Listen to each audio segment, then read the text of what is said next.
what can you tell me about the possible settlement discussion? Because Tom Brady said he offered up a settlement to the league before any of this went down yesterday, and that it went that the league did not respond to him. What can you tell us about that?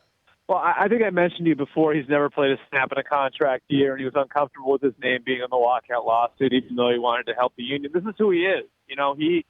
I think he wanted to put this behind him, and he wanted to focus on the 2015 season. And he told the union that. He told his own lawyers that this is what I want to do, and let's see if we can find a way to settle this. So the union put a settlement offer in front of the league on July 17th. And even though there were talks between the two sides in the time since then, there was no formal counteroffer from the NFL, and they never came close to actually striking a deal. And the main reason why was the issue of admission of guilt, was that the NFL wanted Tom Brady to capitulate here and to concede that there was wrongdoing here, and Tom Brady was just unwilling to do that. And so without that, they couldn't really get to the point where you're talking about something more solid, whether it's a game or two games. And, that's why we are where we are, And I think it was pretty clear when you look at this thing that unless the NFL was going to get that, they weren't going to cut the penalty. Well, and now let's get to the cell phone here, Albert, because based on the 19 pages that I read from the commissioner yesterday, and you tell me if I read it wrong or anything about this, it appears that the cell phone that Ted Wells wanted to get information from, that Brady and his folks said, no shot, no chance. We'll give you other aspects of what you're looking for, but if you just want us to hand the cell phone over or cull it for the particular information you're looking for, not going to happen. And then when the appeals came up, it's like, oh, by the way, that cell phone's been gone for months anyway. And the commissioner and the NFL thought that was the worst of the violations of lack of cooperation imaginable. Brady paints a different picture. What's the picture here, based on what you know, Albert? Well, the big picture kind of rides on who you want to believe. But I think there are two things that are significant when you look at the destruction of the cell phone. To me, the first thing that you're looking at is the optics, and how this makes Tom Brady look. And the timing of it, the fact that it happened right when Wells was going to interview Brady, the fact that he has a cell phone from previous to that one that was still intact, all of it makes Brady look, from a common sense standpoint, guilty, right? So that's established. And from a PR standpoint, that makes Brady look really bad. Whether you want to believe his explanation or not is up to you. The other part of this that I think is kind of interesting, that maybe has been glossed over a little bit, they held on to this for a while. The league's known about this cell phone thing for a while. And so, part of me looks at this and says, is this a warning shot? Where, they hand down the penalty and they say, if you really want to go to federal court with this, there could be more stuff coming out. And we held on to this for a little while, and now this is out there. And if you really want to go to the line and fight this in federal court, and go through a year or 2 years or however long it would take to snake through the court system, if you really want to go through this, maybe we'll come up with some more stuff. And maybe there will be more things that will get out there. And maybe you'll be made to look even worse. And so I think to a certain degree, this is a warning shot from the league, and that this thing could get a lot uglier as we get closer to this thing actually hitting the court. So and the Players Association statement yesterday called this a new low, even for them, quote unquote, referring to the NFL. So what is the Players Association going to do with all of this? What's the moves now, Albert? Well, the first thing is to file. And, the league tried to preemptively file in New York. That's all about venue. That's about getting the case out of Minnesota and into a more business-friendly court. I mean, I think we know, and everybody who's followed this stuff over the last 20 years, in Minnesota, that court in Minnesota is seen as being very labor-friendly, and that's why the union files there. It used to be in the CBA. It's not anymore, but that's generally where the union wants to file these cases. So that's why that's going to be filed there.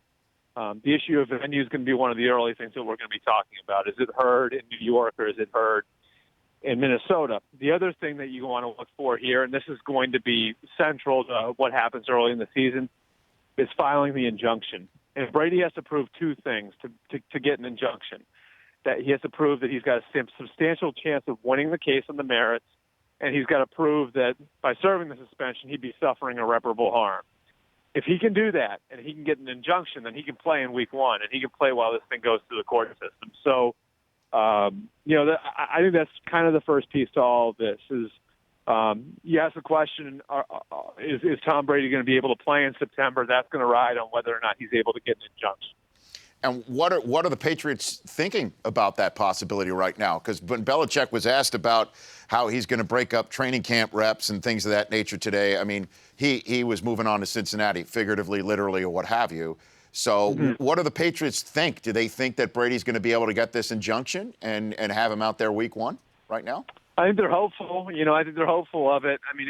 Look, to me, this is, and I'm sure the unions communicated this to the Patriots. The union views this as as kind of a carbon copy from a process standpoint to Bountygate.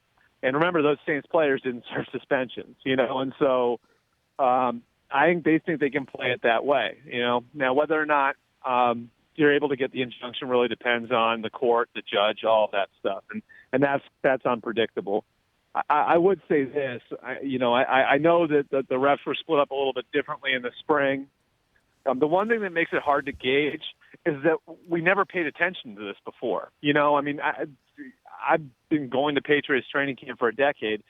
It wasn't one of those situations where you had a quarterback competition, so nobody was really paying that close attention to how many reps Brady was getting in the past. It's hard to compare it to anything else, and so I would assume that they're going to get Garoppolo ready to play, but they've gotten other backups ready to play in the past too. They've given guys starts. They've given Brady days to rest his arm, all of that different stuff. So I know everybody's going to be following it very, very closely. The problem is that I don't think any of us, outside of the Patriots internally, have a real point of comparison when looking at the past. Last question for you, Albert. Knowing both sides as well as you do and covering this as much as you have, if both sides, the Brady camp and Patriots camp, and then the NFL could have one mulligan in this entire process, what would it be if they had a chance to do one thing differently? Handle the first week differently. I think here's the way I felt about it all along. If Tom Brady gets up there, that first week and says, look, I put a lot of pressure on those guys to get the balls right. And, I'm very particular about the way that I like them. And if they went overboard, I didn't know about it, but that's on me. If he says that first week, this thing's over. This thing's a fine and it's over. I think what complicated it for everybody, the NFL, the Patriots, and Brady, was that they were preparing for the Super Bowl. And so they employed a deny strategy. The NFL viewed that as them puffing their chest out. We are where we are now because I think this became about pride over the course of the last 6 months. I don't think anybody's handled it very well. So what would the NFL? Why we are where we are. What would the NFL's mulligan be? I think the NFL's mulligan would be finding a way to keep a cap on the information early on, and finding a way to kind of keep to better control everything that was happening over the course of the weekend of the game and of the first week. My understanding is when Ryan Grigson filed that complaint, emailed or forwarded the email over. This was basically the equivalent of watch number 24 for holding, or number 97 seems to get a good jump on the ball. Watch for him being offsides, that type of thing. It mushroomed because it was something that wasn't a big deal in the moment, and I don't think anybody thought it was that big a deal in the moment. And it turned into something else completely because it wasn't a big deal in that moment. It was treated that way. It wasn't treated like a big deal, and I think that's why you had some of the process problems on the front end. Then it became much bigger, and you start treating it as such. And it's hard when you match that up with something where on the weekend where the incident actually happened, you weren't treating it as that big a deal. The Rich Eisen Show, weekdays at noon Eastern. On Audience.